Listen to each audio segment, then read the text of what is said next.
Salut tout le monde, c'est Da. Bienvenue à acheter des batteries rechargeables. Si t'es un papa, un futur papa, ou t'es juste un fan des papas, je pense que cette vidéo-là va te servir un peu. Et dans le fond, pourquoi tu veux acheter des batteries? Ben, probablement c'est sûr qu'on le fait pour la conscience environnementale. On achète des batteries rechargeables parce que c'est mieux pour l'environnement.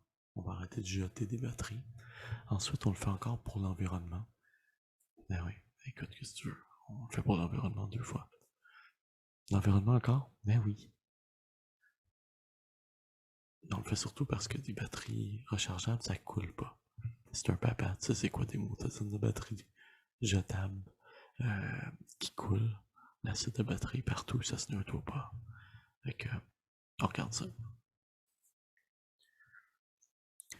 Aujourd'hui, je vais juste vous présenter des modèles qui m'intéressent. Il y en a plein de modèles. Il y en a une tonne.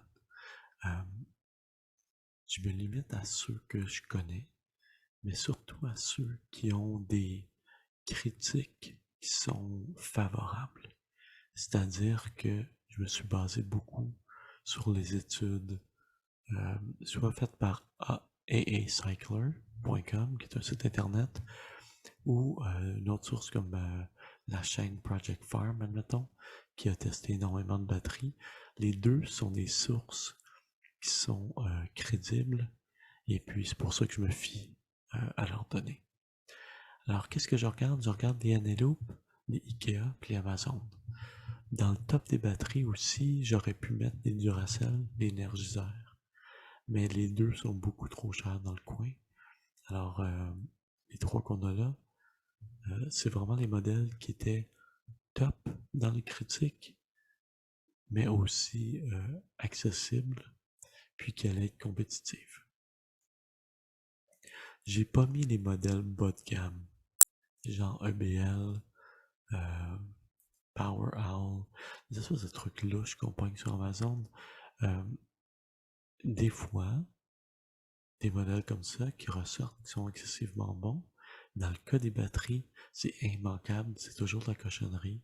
Tous les tests le mentionnent. Quand tu achètes des batteries, ça vaut pas la peine d'y aller dans le cheap. Le prix est pas assez intéressant pour aller avec du cheap. Je vous montre ça de toute manière parce que, ben, quand j'ai magasiné, ben, t'en apprends un peu sur les batteries. Ça te permet de faire un choix éclairé. C'est un peu toujours le motus operandi de cette chaîne-ci, c'est de faire des choix qui sont éclairés. Fait que, pour le faire, il faut comprendre certains principes de base. Et mettons, par exemple, j'avais remarqué qu'il y avait toujours deux paires. Les batteries étaient toujours en paire, dans le sens où les compagnies faisaient toujours un modèle avec moins de capacité, donc autour de 2000 mAh, et un modèle qui était autour de 2400 mAh. Ce que ça veut dire, ça, c'est que la capacité de la batterie, pardon, pas des piles, mais de la batterie, c'est un peu comme le réservoir d'essence d'une voiture. C'est-à-dire que plus c'est gros, plus on peut stocker d'énergie. Comme le réservoir plus il est gros, plus il peut contenir d'essence.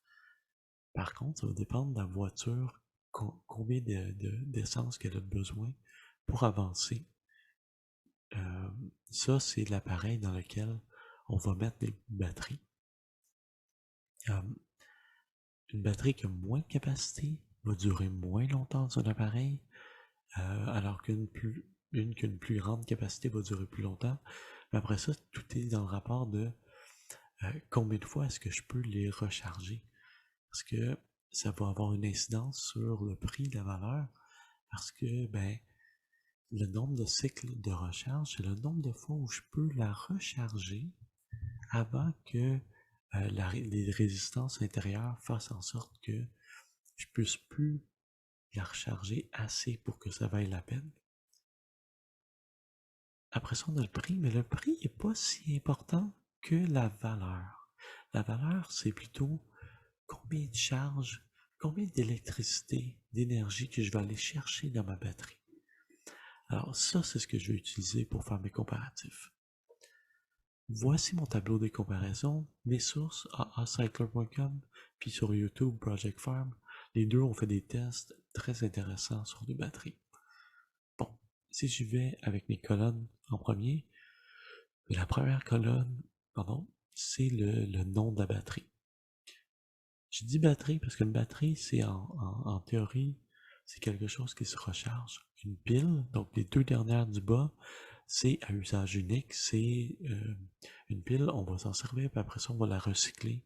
On peut pas la recharger.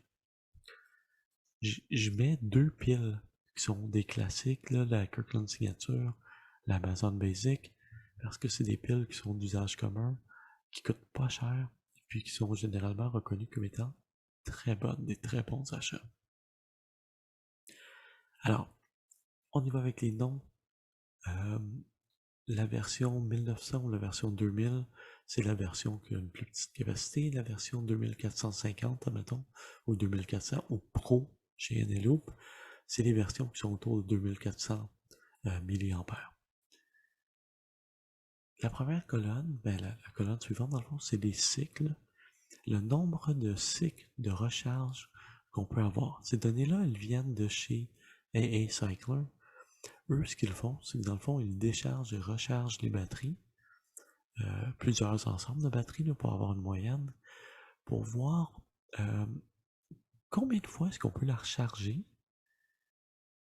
pour que la charge totale soit d'au moins 80% de la valeur de capacité initiale. C'est-à-dire que, par exemple, pour la Eneloop, c'est combien de fois j'ai le droit de que je suis capable de recharger une batterie Eneloop 1900 pour que sa charge maximale soit en bas du 80%.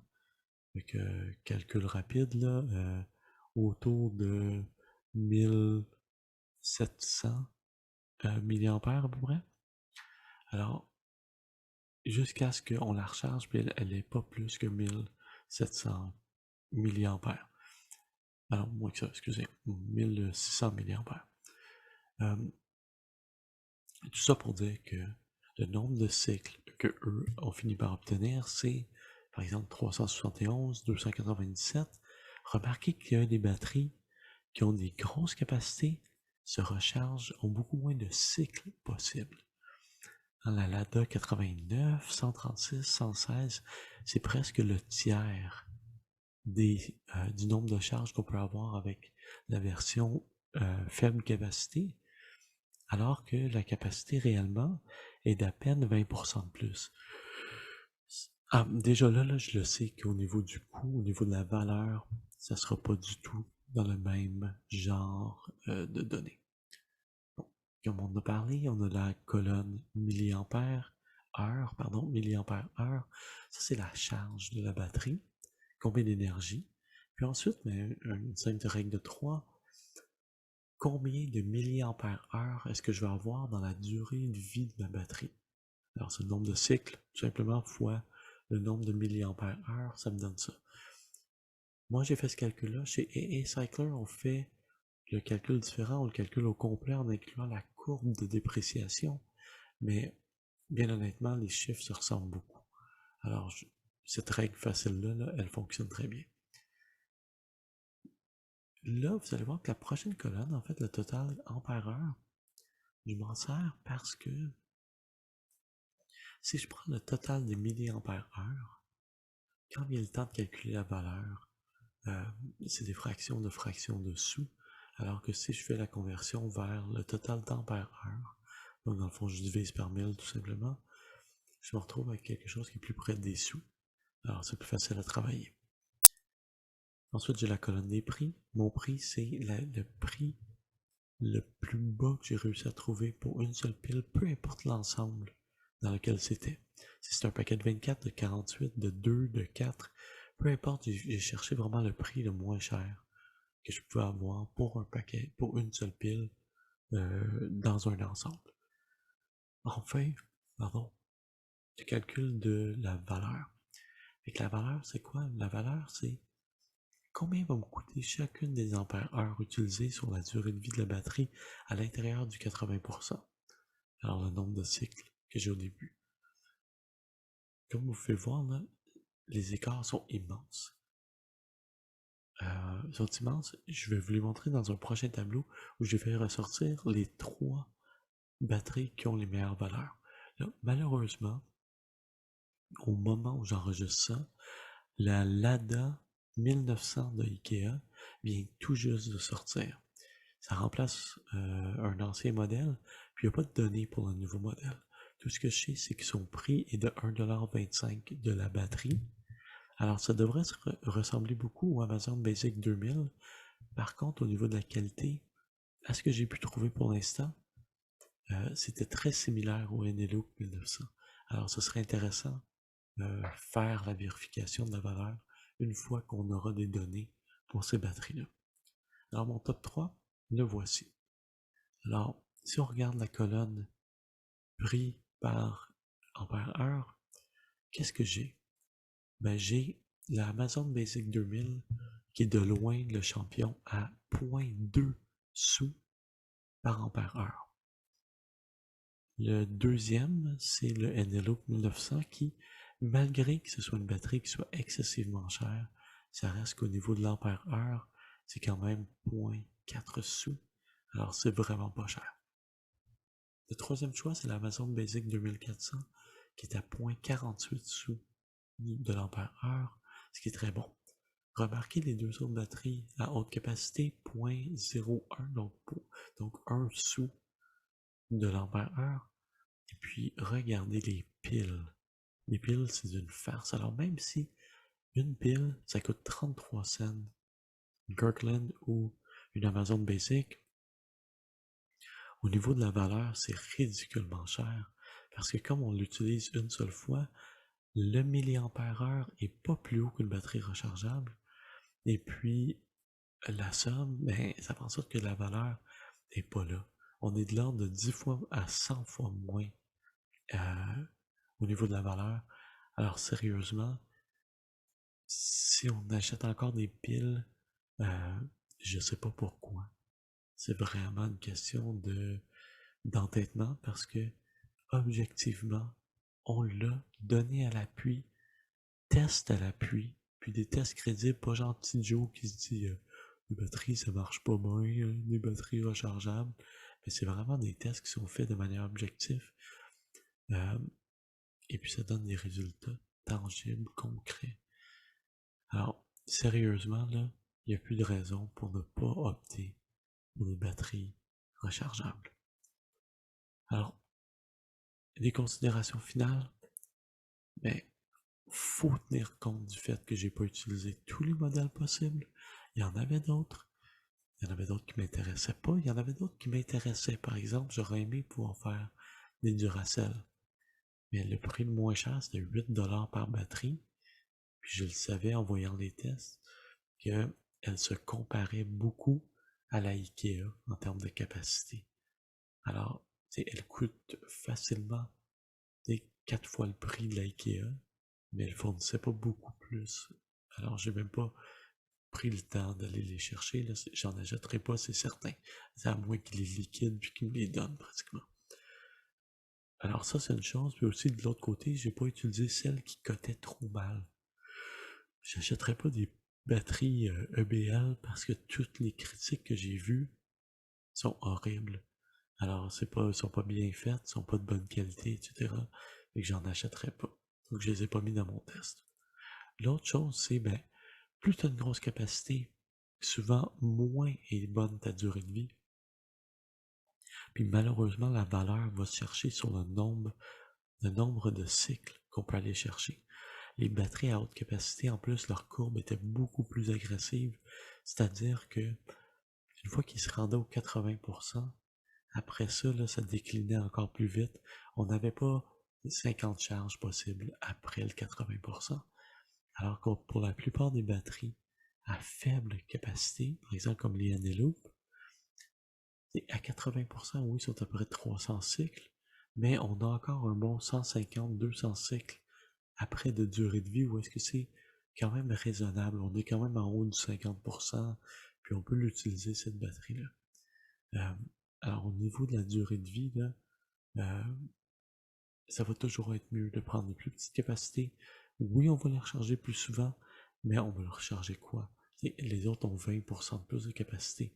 Alors, on va les recharger 5 fois au lieu de 4 fois les autres. Mais honnêtement, là, je pense pas que ça va être la peine. Enfin, on sait qu'on a de la valeur dans l'investissement. C'est pas un investissement qui est négligeable. Ça coûte cher, un ensemble de batteries, mais on le récupère tellement facilement. Surtout si vous êtes un papa comme moi, vous avez un paquet de batteries à gérer. Il y a des batteries qui s'oublient dans des jouets et puis là, elles coulent. Euh, c'est vraiment un investissement là, qui vaut la peine de manière générale. Alors, ça met fin à notre vidéo. Je vous remercie de l'avoir écouté au complet. Je sais que c'est une vidéo sur des batteries rechargeables, mais bien honnêtement, c'est des petits gestes des fois qui comptent. Et puis, ça fait partie des choses qui valent la peine, qu'on s'assoie, qu'on regarde les chiffres objectivement, et puis qu'on prenne des décisions en conséquence. Si vous avez des commentaires, n'hésitez pas. Si vous voulez écouter cette vidéo-ci en anglais, elle est aussi disponible. Alors moi, je vous souhaite une bonne fin de soirée, puis on se reparle la prochaine fois.